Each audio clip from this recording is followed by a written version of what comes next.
warahmatullahi wabarakatuh. Alhamdulillahi ala ihsanih wa syukru lahu ala taufiqi wa amtinanih. Ashhadu an la ilaha illallah wahdahu la syarika lahu ta'ziman li sya'nih wa ashhadu anna sayyidana wa nabiyyana Muhammadan abduhu wa rasuluhu ad-da'i ila ridwanih. Allahumma fasalli wa sallim wa barik alaihi wa ala alihi wa ashabihi wa akhwanih. Faqala ta'ala qala rabbi shrah li sadri wa yassir li amri wahlul 'uqdatam min lisani yafqahu qawli. Ma'asyiral mu'minin wal muslimin, shaimin was shaimat, jamaah salat Isya dan tarawih yang insyaallah senantiasa dirahmati oleh Allah Subhanahu wa taala.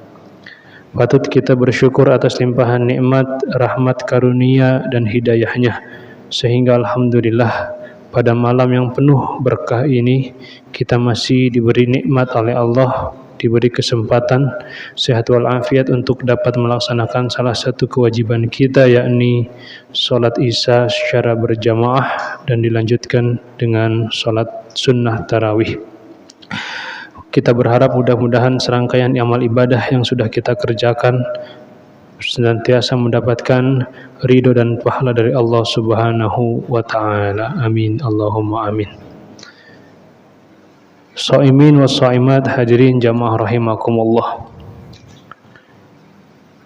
Saat ini memasuki malam ke 28 ya.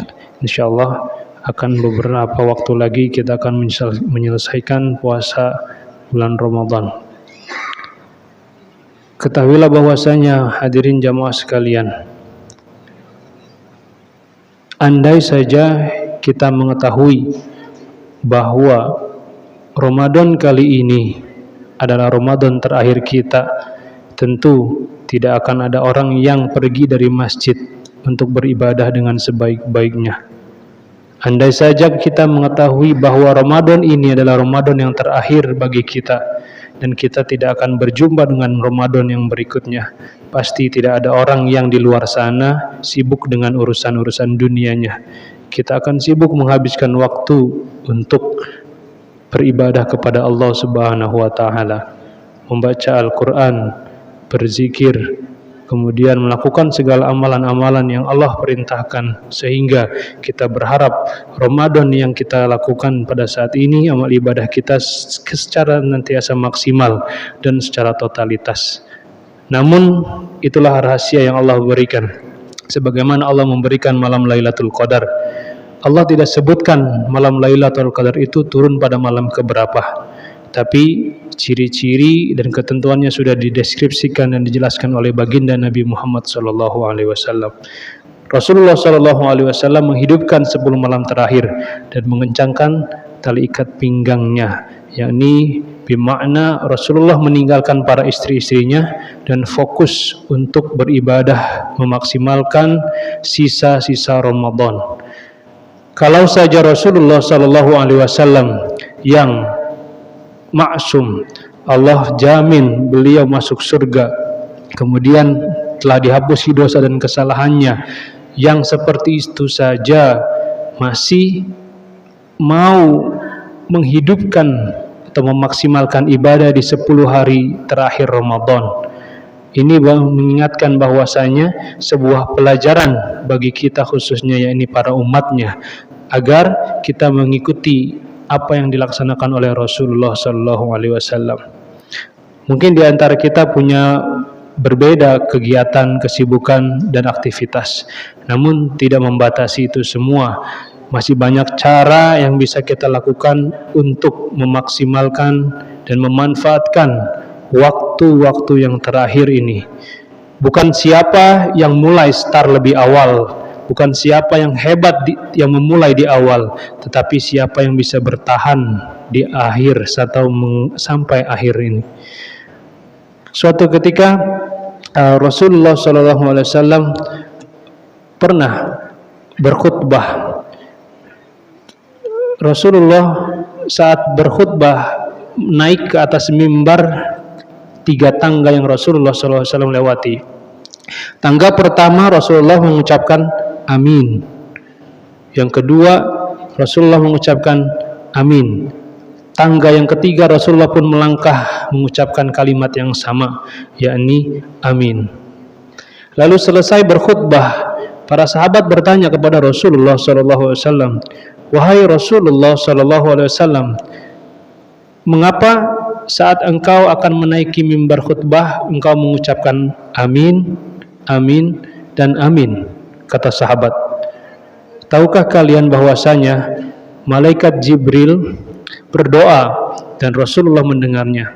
Apa doa yang disampaikan, yang diucapkan oleh malaikat Jibril alaihissalam? Yang pertama, sungguh celaka, kata malaikat Jibril, orang yang berjumpa dengan bulan suci Ramadan, namun selepas bulan suci Ramadan ia tidak diampuni dosanya oleh Allah Subhanahu wa taala. Itu yang pertama. Kemudian Rasulullah mengucapkan amin. Langsung Rasulullah mengucapkan kalimat itu. Selanjutnya malaikat Jibril pun mengatakan kalimat, orang yang masih memiliki kedua orang tuanya atau mendapati kedua orang tuanya masih hidup bersamanya, namun ia tidak bisa menjadikannya orang tua sebagai jalan untuk menjadikan masuk surga. Kata malaikat Jibril, celaka orang tersebut. Maka Rasulullah pun mengatakan amin, kata Rasulullah SAW.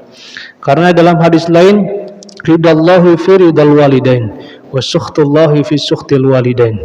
Sesungguhnya ridha Allah itu tergantung pada ridha orang tua, dan murka Allah juga tergantung pada murka orang tua. Selagi kita masih memiliki kedua orang tua, kita bisa memanfaatkan untuk berbakti sebaik-baiknya, berbakti, berbuat baik kepada mereka sebagaimana mereka telah menyayangi dan mengasihi kita di waktu kita kecil. Karena itu merupakan tanggung jawab dan kewajiban bagi kita sebagai anak yang memiliki orang tua, sehingga kita bisa mendapatkan ridho dari orang tua dan Allah meridhoi kita. Dan senantiasa mudah-mudahan jalan bakti kepada orang tua bisa memasukkan kita menuju surganya Allah Subhanahu wa ta'ala. Lalu selanjutnya, yang apa kalimat ketiga ya Rasulullah? Mengapa engkau mengucapkan amin juga? Kata Rasulullah, malaikat Jibril mengatakan, barang siapa yang mendengar kalimat sholawat yang diucapkan, maka orang tersebut tidak mau bersolawat kepada Nabi, maka orang tersebut celaka.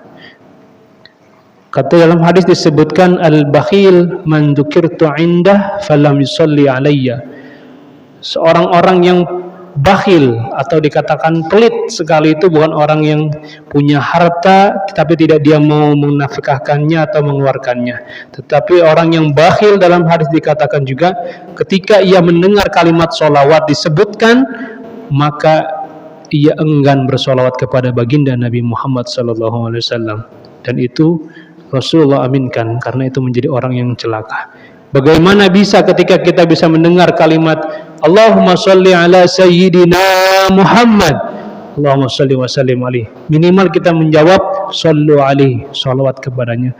Kita sebagai makhluk Allah Subhanahu wa taala, umat Rasulullah SAW, ketika mendengar kalimat sholawat maka kita diam, berarti kita termasuk orang yang celaka dan juga menjadi orang yang bakhil sebakhil-bakhilnya. Padahal Allah nukilkan dalam Al-Quran, innallaha wa malaikatahu yusalluna ala nabi ya ayyuhalladzina amanu sallu alaihi wa sallimu taslima. Allah saja sang pencipta alam muka bumi ini dan para malaikat bersolawat ketika disebutkan dalam Al-Quran. Apalah kita sebagai manusia biasa yang ketika mendengar sholawat maka kita diam saja, kita pura-pura tidak mendengar atau kita tidak mau mengucapkan sholawat, maka itu menjadikan bagian dari orang yang bakal celaka, kata Rasulullah SAW.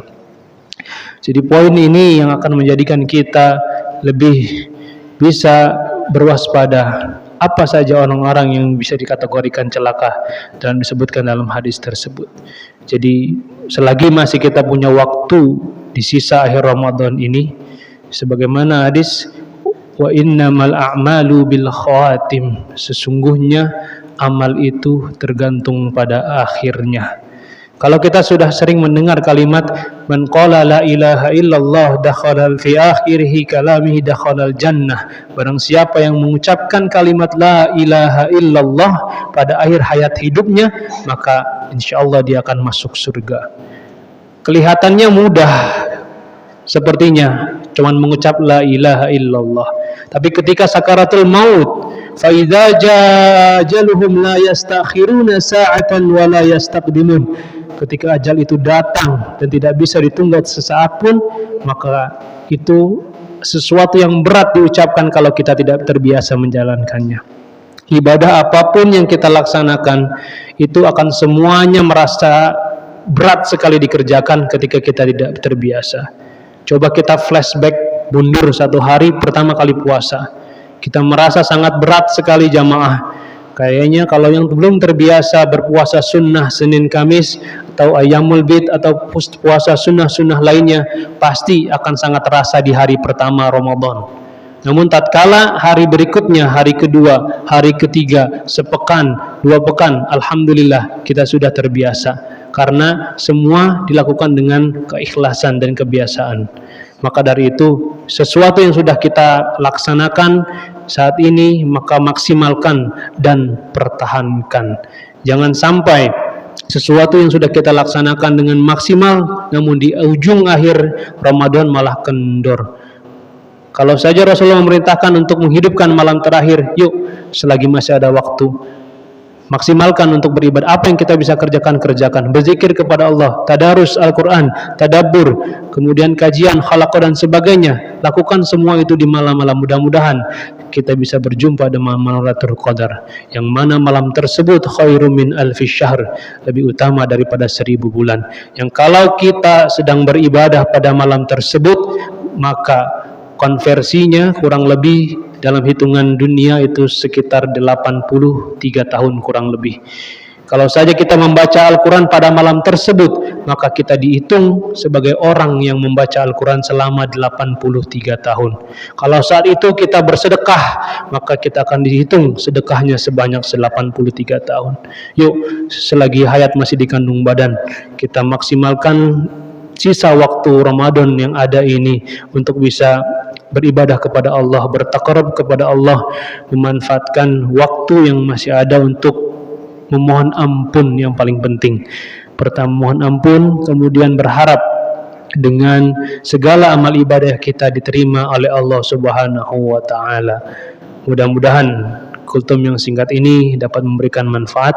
Demikian yang dapat saya sampaikan. Hadanallahu wa iyyakum ajma'in wal 'afu minkum. Assalamualaikum warahmatullahi wabarakatuh.